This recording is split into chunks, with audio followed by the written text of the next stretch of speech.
Boa noite, gente. Gente linda.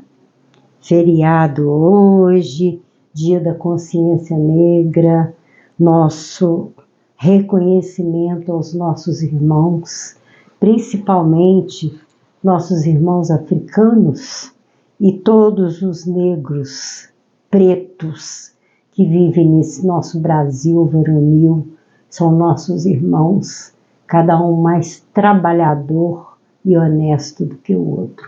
Eu conheço famílias e mais famílias que são meus amigos do peito, do coração. Nunca passou pela minha cabeça discriminar as pessoas. Inclusive, eu tive dentro da minha casa pessoas maravilhosas, sabe? E são trabalhadores e são sofridos, né? Principalmente o bullying nas escolas, com as crianças. É assim uma coisa muito triste a gente ver no nosso planeta o chamado racismo. Para todo lado tem, né? Principalmente com os nossos irmãos, como se a cor da pele designasse o que a pessoa é, né? Então, fica aí nossa homenagem, nosso carinho e uma lembrança muito grande da luta de Zumbi dos Palmares e de tantos outros que passaram por esse nosso planeta, lutando, né? Comprando, adquirindo essa força, nos ajudando a também ter tanta força para lutar pelos direitos iguais entre todas as criaturas. Não importa se é vermelho, se é amarelo, se é negro ou se é o chamado branco, né? A gente que é reencarnacionista nem pode ligar para isso, que hoje branco, ontem preto, amanhã torna a vir preto, isso aí é bobagem. Agora, uma coisa muito estranha que a gente nota é nessas aparições que a gente, através das décadas, né, que a gente convive com o movimento espírita e a presença dos espíritos, sejam eles enfermeiros, médicos espirituais, ou então, agora recentemente, de uns anos para cá, mostra muito assim, os mestres ascensos, a figura dos mestres ascensos, da chamada fraternidade branca. E é branca mesmo, porque entre eles não existe um negro, não sei se vocês já viram, né? E médicos espirituais são sempre alemães, louro, do olho azul. Eu não entendo muito bem isso aí, não. E onde a gente ouve falar muito da presença do negro é na Umbanda, né? Que são os pretos velhos, e tem os vermelhos também, que são os caboclos, que se apresentam como índios, mas a gente no movimento espírita não ouve falar de espírito mentor que seja negro, não. Muito esquisito isso. Pode ser que eu esteja errada, mas essas figuras que aparecem por aí, desses Astacherran e Saint-Germain e outros mais famosos que se apresentam trazendo aí algumas mensagens para nós, eu nunca vi um negro, só branquelo, bem branquelo mesmo, tá? Então deixa eu ficar calada aqui porque pode dar tilt, como a gente dizia antigamente. Hoje nós trouxemos lá em Mateus a figueira infrutífera, ou seja, aquela árvore que está designada para dar fruto, mas que ela nesse momento não, ela foi infrutífera porque não tinha frutos, né? Então nós vamos ver no Evangelho de Mateus, no capítulo 21, ela está do versículo 18 ao 22, é pequenininha, tá bom? Então, Jesus estava em Jerusalém e havia ofendido lá no templo, que foi aquela passagem que ele joga as mesas no chão e ele começa a ficar bravo por causa da venda dos animais, das rolinhas, das pombinhas, para sacrifício dentro do templo, para derramar sangue, para oferecer para Javé, né? E esses deuses malucos aí que gostam de sangue, né? Então, Jesus, ele não gostava, ele sempre teve essa questão da inocência. E para ele sacrificar animais é estar machucando, está assim, maltratando a inocência dos animais, ainda mais aves, né? Na sua pureza, de voar por aí e enfeitar as nossas vidas. É o sacrifício que sempre teve, né? Mas não é só de animais não, tá, gente? Não sei lá entre o povo judeu, mas isso desde a Atlântida, né, tem essa questão de sacrificar criaturas para os deuses, uma coisa muito estranha isso. É alimentação mesmo, né? Então vamos lá na figueira infrutífera. Jesus tinha deixado Jerusalém e foi para Betânia. E de Betânia, em Betânia ele passou só uma noite. E quando foi pela manhã, ele volta para Jerusalém. Naquelas suas idas e vindas, né? Para poder pregar, para poder ensinar sobre o reino de Deus e ajudar as pessoas a clarearem as suas mentes e também fazer as curas que ele muito ajudou as pessoas naquela época e ainda ajuda. E de manhã, voltando para a cidade, teve fome. Ou seja, cidade aqui que Mateus está dizendo é Jerusalém. Aqui ele até desconsidera Betânia como cidade. Era um lugarejo em que, já expliquei, Jesus sempre fugia para lá, para descansar e também para conversar abertamente com os seus amigos Lázaro, Marta e Maria. Eu já expliquei muito isso. Então, quando ele volta de Betânia pela manhã, ele teve fome, ficou com fome. E avistando uma figueira perto do caminho, dirigiu-se a ela e não achou nela senão folhas. Não tinha figo. Gente, vale lembrar que aquela região é muito rica em figo, uva, tâmara e damasco e ameixa. Então era muito comum esses frutos. A gente tem até notícia de que o perfume naquelas estradas era muito gostoso por causa dessas frutas, muito cheirosas. Então ele avista essa figueira e vai nela para poder colher os figos, porque ele teve fome. Dirigiu-se a ela e não achou nela senão folhas. Ela estava completamente vazia de frutos, né? E disse-lhe: nunca mais nasça frutos de ti. E a figueira secou imediatamente. Aí as pessoas vão falar: nossa, mas Jesus jogou uma praga na figueira. Gente, vamos analisar o contexto das coisas. Jesus estava muito, muito judiado pelos escribas e fariseus que não davam a ele um minuto de sossego.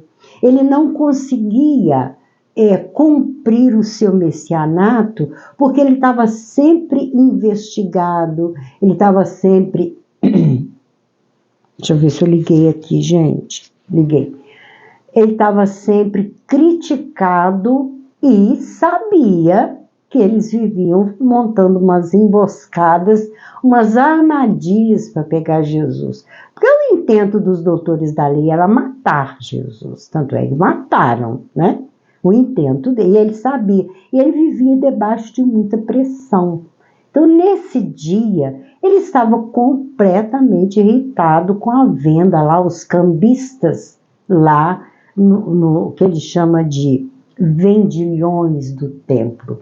Gente, era aquela questão das barraquinhas, né? Então tinha barraquinha para todo lado, vendendo, aquele comércio na porta do templo. Alguém conhece algum templo aqui no Brasil que fica assim, de venda, até dentro do templo? Pois é, aqui bem perto da gente, né? E qual que não tem, né? Então, assim, a gente quando ouve falar aí de palestras, de seminários, tem sempre venda de livros. É venda mesmo, é comércio mesmo. São os vendilhões do templo. E Jesus fica muito bravo e fala, não faça da casa de oração, da casa do meu pai, a casa de comércio. E a gente vê muito isso, um comércio muito grande. Então ele estava irritado e já antevendo a sua crucificação, né? E ele então, aqui nós vamos ver também o outro lado do ensinamento de Jesus. Eu acho muito interessante tirar dessa passagem, daqui a pouco eu vou comentar. Nunca mais nasça frutos de ti. E a figueira secou imediatamente. Alguém já ouviu falar na seca-pimenteira? Alguém já passou por isso? Uma plantinha dentro da sua casa que a pessoa olha para ela com uma inveja tão grande que ela seca. A criança sente muito isso.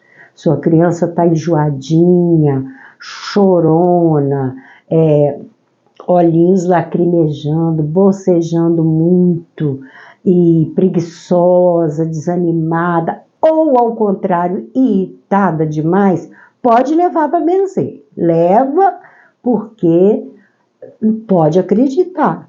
Tem 2 nomes, né? Tem 3 nomes. Quebranto, mal olhado, aqui em Minas a gente fala mal olhado. E o olho grande, olho gordo, não sei se é olho grande ou olho gordo. Pode levar para benzer e dá certo mesmo, tá, gente? A minha sogra era católica, mas daquelas católicas de ir à missa todos os dias. Podia contar que 6h30 da manhã, Dona Nina estava indo para a igreja com seu véu para colocar na cabeça e o terço na mão, ia para a missa. Todo dia, mas ela benzia. E quando ela benzia, quando ela impunha as mãos, os olhos dela ficavam cheios de lágrimas e ela começava a bocejar. E a criança melhorava na hora, era na hora. A porta dela vivia cheia de gente para poder benzer. Minha mãe também benzia, a minha avó também, e a minha irmã do coração, que é a Lucelena, que é paraplégica, que hoje em dia eu cuido dela, ela também sempre impôs as mãos nas crianças. Pode acreditar nisso, viu, gente? Então, essa figueira secou, acabou. E os discípulos, vendo isto, maravilharam-se, dizendo, eles se maravilharam, que poder que esse homem tem, gente. Ele secou essa figueira na hora, né? Como secou imediatamente a figueira? Eles quiseram saber de Jesus. Como que isso aconteceu? O que o Senhor fez com ela, né? Aí Jesus vai falar sobre a fé. Jesus, porém, respondendo, disse-lhes, em verdade vos digo que, gente, toda vez que Jesus fala, em verdade, pode saber que ele está um pouco bravo, que ele está sem paciência. Em verdade vos digo que, se tiverdes a fé e não duvidardes, não só fareis o que foi feito à figueira, mas até se a este monte disserdes, ergue-te e precipita-te no mar, assim será feito.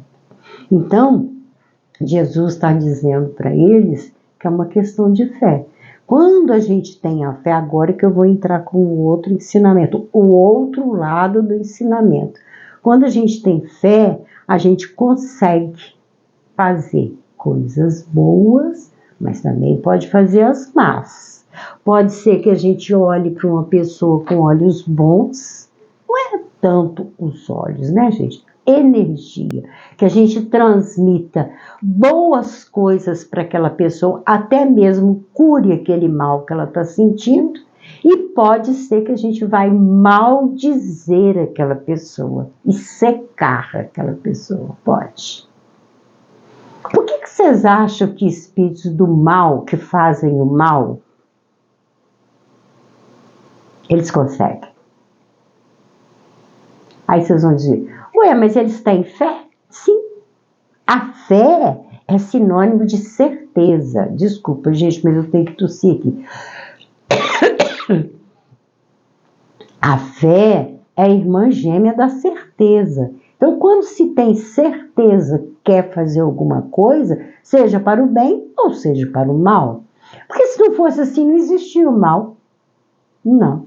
Esses trabalhos para o mal, essas coisas horrorosas de voodoo, ficar enfiando agulha em boneco, ficar fazendo trabalho encruzilhada para atrapalhar a vida dos outros, oferecendo comida para Exu, né? Bebida.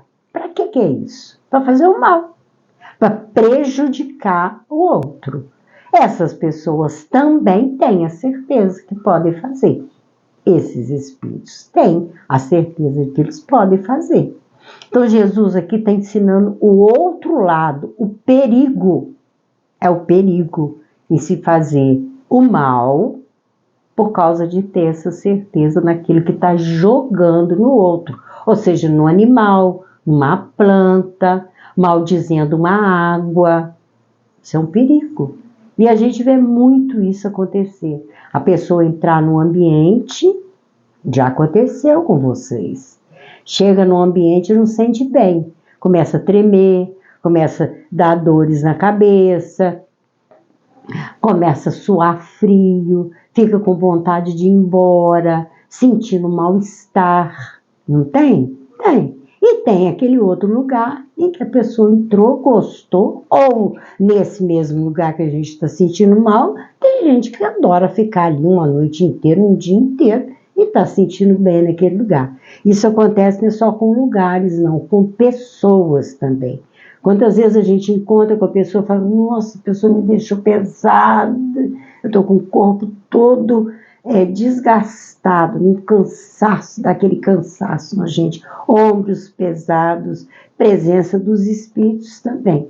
Tem espíritos que quando chega, pesa, né? Aquilo faz mal, aquele mal-estar, ainda tem enjoo, nosso estômago fica, como diz aí na gíria, embrulhando. A gente fica com aquele mal-estar, uma vontade louca de deitar lá num canto, numa cama e dormir. E aí recupera, né? Então, isso é muito comum. Jesus, com essa passagem da figueira, é a única passagem em que ele vai maldizer, a não ser lá quando ele derruba as mesas dos cambistas, né? E ele coloca também esse exemplo da montanha, que é 2 vezes que ele faz isso. Se você tiver a fé do tamanho de um grão de mostarda, que é a menor semente da maior hortaliça que existe, que é a mostarda, se tiver a fé daquele tamaninho ali, você pode transportar os montes. É claro que Jesus não vai mandar tirar um monte de um lugar e jogar no outro, né, gente? São as montanhas dos problemas que aparecem em nossas vidas. É ter fé, é ter certeza. Certeza. Eu, por exemplo, sou solitária na minha luta contra judiação com criança. Eu sou solitária. Até hoje ninguém me ligou e falou, Regina, eu vou estar do seu lado nessa luta de pensamento para desmanchar essa egrégora dessas violências contra as crianças, bebezinhos, adolescentes. É uma coisa assim que me machuca, me fere muito. Mas eu não tiro essa certeza de dentro de mim. Todos os dias eu afirmo para mim mesma, isso já acabou. Essa violência já acabou. Uma hora essa egrégora engrossa, alguém que queira se juntar com o meu pensamento para a gente acabar com essa violência. Crianças violentadas, né? Então, é só ter a certeza, ter a fé. E tudo que pedirdes na oração, desculpa, gente, eu devia ter avisado para vocês que hoje eu estou cheia de barulho por aqui. E tudo que pedirdes na oração, crendo, o recebereis. Nós já falamos sobre a fé. Não adianta você pegar um terço, rezar um rosário, que são 3 terços, né, gente? O rosário são 3 terços. Não adianta ficar repetindo a oração Pai Nosso, ficar rezando, falando, ou gritando, ou cantando, ou até falando em línguas estranhas, se não tiver a fé, se não tiver a certeza de que vai receber. Então, não só a oração, né? Já falei sobre isso, tomar um copo d'água, tomar a sua pílula, tomar o seu remédio, tem que ter fé, porque parte da cura está na vontade em querer ficar curado. Se você não quer ficar curado, aí você joga aquele comprimido na boca mecanicamente, como se aquilo fosse uma brincadeira. Não, é ter a fé. Essa frase é de Sêneca, um grande filósofo, né? Parte da cura está na vontade em querer ficar curado. É isso que Jesus encerra aqui a passagem dizendo. E tudo que pedirdes na oração, crendo, o recebereis. Fica aí então o ensinamento de Jesus sobre a figueira infrutífera, para a gente deixar como exemplo para a nossa vida. Outro exemplo que eu tiro também da figueira infrutífera somos nós, que às vezes a gente pode dar bons frutos e fica infrutífero. Me lembro da parábola dos talentos. A gente recebe tantos dons, né? Tem tanta gente com dons na cozinha, tem gente com dons no bordado, no crochê, no tricô, no artesanato, na cura, para benzer uma pessoa que está necessitada, mas fica infrutífero, não dá bons frutos, não põe aquela força naquele talento que recebeu e passa adiante. Vocês estão pensando que só eu que sei fazer esse tipo de live aqui? Não. Qualquer pessoa pode. Basta que você tenha aí um gravador ou no seu celular, porque hoje em dia todo mundo tem celular. Pega o livro e divulga. Você tem esse dom. Todos temos esse dom. Então, gente, vamos fazer que a nossa árvore, que nosso corpo é uma árvore, né? Nós temos as raízes, que são os pés, cercados de um tronco muito forte, e aqui nós temos galhos, que são as nossas vértebras. Então, o nosso corpo é igualzinho a uma árvore, e a gente pode dar bons frutos. E Jesus vem pedindo isso há 2024 anos, para a gente reproduzir aquilo que ele deixou para atingir os corações que estão na descrença, que estão na desesperança. Quantas mãezinhas sofridas com o sumiço das suas crianças, já estou entrando na nossa frase, né? Que quer dizer, mas se vós soubesses o que significa misericórdia quero e não sacrifício, não condenarias os inocentes. Então, condenar aquela criatura que está na inocência, uma criancinha, ela é isenta de qualquer maldade. E é por isso que as criaturas abusam. Pegar na mãozinha de uma criança, levar para o meio de um mato, levar para um lugar estranho e fazer maldade, é condenar o inocente. Então, a humanidade sempre fez isso, mas ultimamente está demais, né, gente? Então, a gente está precisando pensar e lutar com a esperança para a gente acabar com essa mancha no nosso planeta. Como nos diz Anabel Sampaio, que é uma oradora que eu adoro, gente, veja as lives de Anabel Sampaio através do canal do Flávio Vale. É fantástica as palestras dela. Ela é natural, ela fala com naturalidade, mas tem um conhecimento que vocês não fazem ideia. Aquela mulher é maravilhosa, né? E ela, toda live, ela fala, nosso planeta é um planeta que fede. Ele é lindo, né? Quanta gente fala, ai, planeta azul, planetinha azul, que tem mares maravilhosos, tem praias, mas é um planeta que fede, fede. Fede através das guerras, fede através de aborto, fede através de matança, fede através da corrupção, dos maus pensamentos pela corrupção, fede através da mentira, fede através da judiação com as crianças, que a gente não pode nem falar o tal do nome. O nome é mais feio do que Deus que perdoa, do que tudo. Então, assim, é um planeta que fede, ele fede a sangue. E esses espíritos desencarnados adoram fazer guerra para ter muito sangue. É o sacrifício.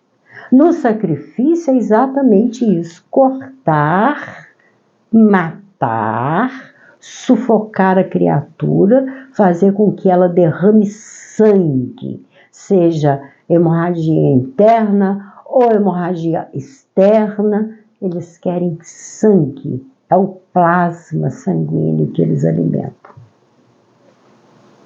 Não precisa pensar que é só das trevas, não.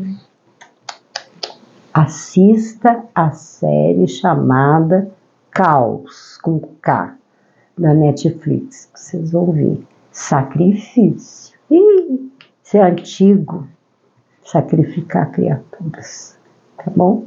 Vamos ao nosso presente de hoje. Eu sou suspeita, porque eu gosto. Ainda mais quando eu trabalho com retalho, gente, eu adoro retalho.